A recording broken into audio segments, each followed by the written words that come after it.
It's Saturday, November 2nd, 2019, and this is the Pro and the Con Show, and I'm your host, Michael James Ott.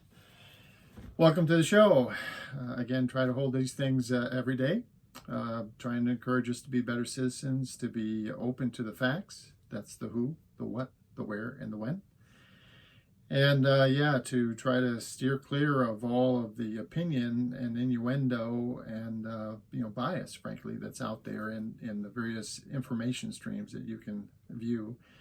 And by the way, these, what do you beware of here? So, if there's a 24-hour something or some information stream that tries to use a lot of emotion, a lot of screaming and exclamation points and all this other stuff. This is by definition not the news. It's not the who, the what, the where, and the when. It's a bunch of opinion, and the opinion is not the news. And the Pro and Con Show is all about trying to encourage us to stay focused on the actual news, the actual events of the news, and then form your own opinions. But also to talk about various issues of the day and try to, suggest ways that we could make things better. So I've been talking about election reform for quite some time, and I'm not going to go into any lengthy discussion here, but in many past videos and in future videos, I'll talk about how to structure this, three elements of our government: the executive, legislative, and judicial, how they, balance each other, and this balance of power that the folks that wrote the Constitution instituted is incredibly robust. And we've witnessed that. And so my two examples now, because I know that some number of people watching this video really don't think very much of Mr. Trump. But there's other people who will be watching this video that think Mr. Trump is a good person, but perhaps Barack Obama was a bad president. So regardless of whether you think that Barack Obama was a bad president or Mr. Trump is a bad president, the fact is that there was an individual in one of the, and most people feel it's like the most important position in our government, and yet the government continued to function, okay? Just not as well as it could be, not as well as you and I want it to be, and we can do so much better. And so I've been, talking about this and putting videos out, posting stuff, and so on, and one voice, handfuls of people listening to me, friends and relatives, and some other people I've contacted, but the message is not getting out there. And it occurred to me a couple months ago that what happened back in the 1700s, back during those days, those heady days of the Declaration of Independence and the writing of the Constitution and all that, what happened back then? Well, you had a small group of people, fairly well educated, wealthy or semi-wealthy, famous or semi-famous. And this group of people decided that they were going to get together and they were going to try to figure out how to act for the public in general, for the greater good.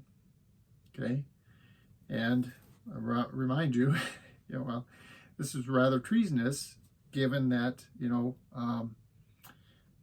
because of the monarchy, okay, any discussion about leaving the power, the umbrella of the British Empire was treasonous. You're talking about leaving the behest of the king.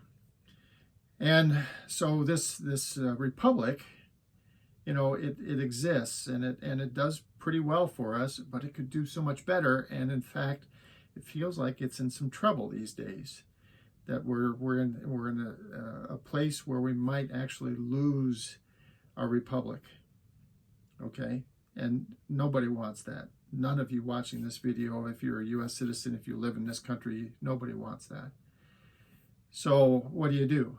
Well, it occurred to me, so I'm thinking, okay, there was a handful of people, and you know this, you recognize the names, right? Hamilton and Madison and Franklin and Jefferson and there was several more. Thomas Paine. I don't know. There's another 24 people or something rather, but throw out some of the names. And so, the structure of the government, the structure that they laid out back in the late 1700s is sound. Okay, we've proven that it's sound, and it makes sense that it's sound. This balance of power makes sense, check and balance. But what we're doing miserably is populating the people that occupy those offices that represent us. So it's our representatives, whether it's the president himself or people on the Supreme Court or members of the Senate or the House of Representatives. All of these people, they're not doing us very well. And it's because you and I'm guilty as charged, we have allowed ourselves to be controlled and to be manipulated by these folks that run there are only two political parties. And there's rich, powerful people in charge of both of those parties, and by their definition, the accumulation of wealth, influence, and power, that's all they care about. They don't care about you and I. They care about power and wealth. And so, that's why they're advocating what they're advocating and, setting us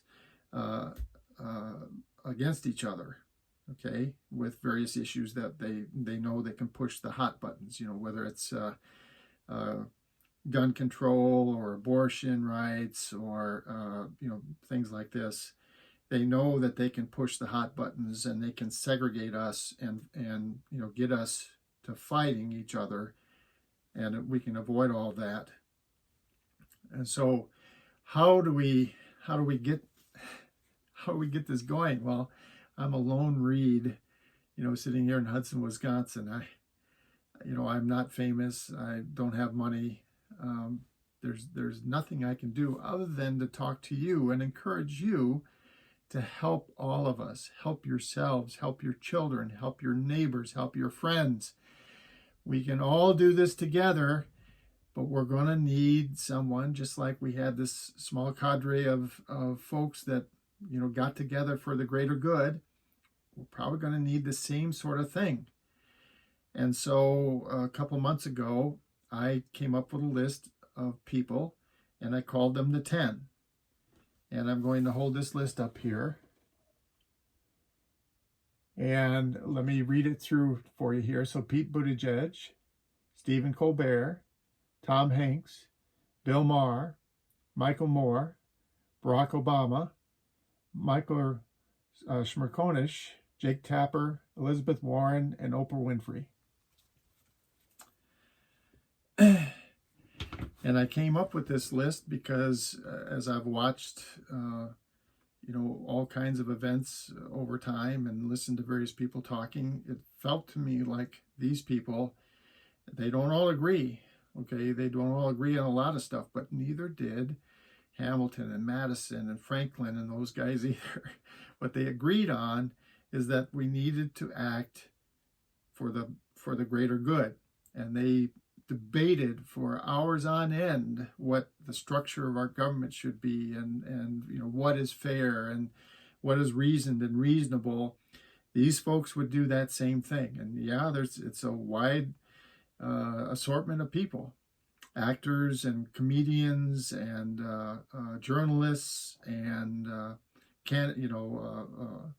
political office holders, and in the case of Oprah Winfrey, a billionaire. Okay, but in any case, I felt like this kind of group could, if they were to actually get together and say, look, we really could be doing so much better. This whole idea of filling the government in a better way than we currently do, that does seem to strike a chord. That does seem to make sense. And so how would we go forward and promote that? You know, whether they would organize some meetings of some of our, thought leaders of today, or, public hearings, or I don't know what they would do. But, just like back in the day of Hamilton and Madison and Franklin and those guys, they had to sit around and figure out what to do.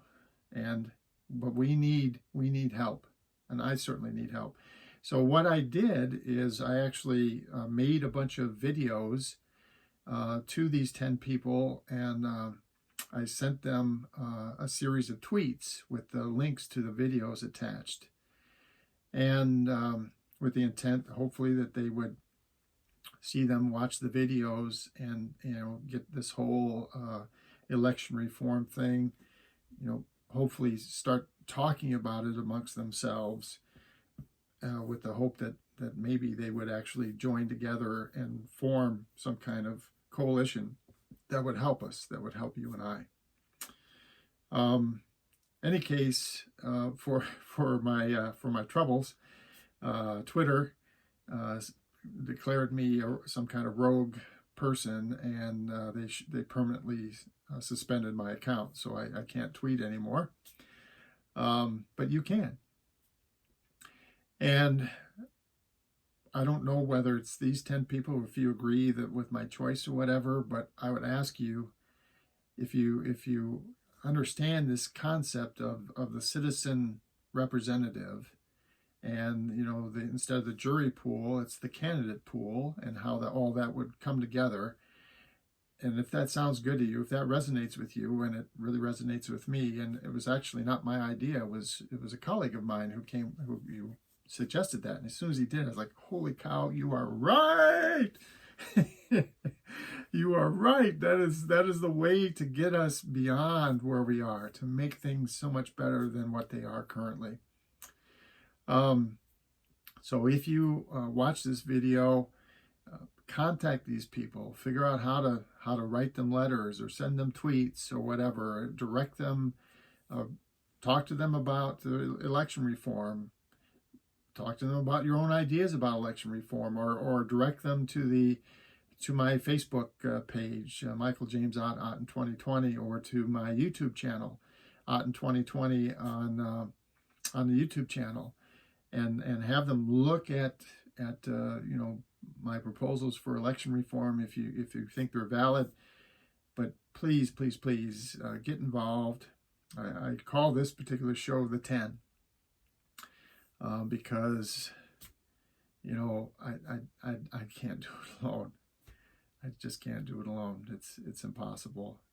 So I need your help, and we, all of us, need the help of some kind of group of people that would come together and help us move this forward, just like Hamilton, Madison, Franklin, Jefferson, Payne, Washington, all those guys from back in the 1700s. All right, so for Saturday, November 2nd, 2019, again, I'm Michael James Ott. This has been the Pro and Con Show, and until tomorrow, bye for now.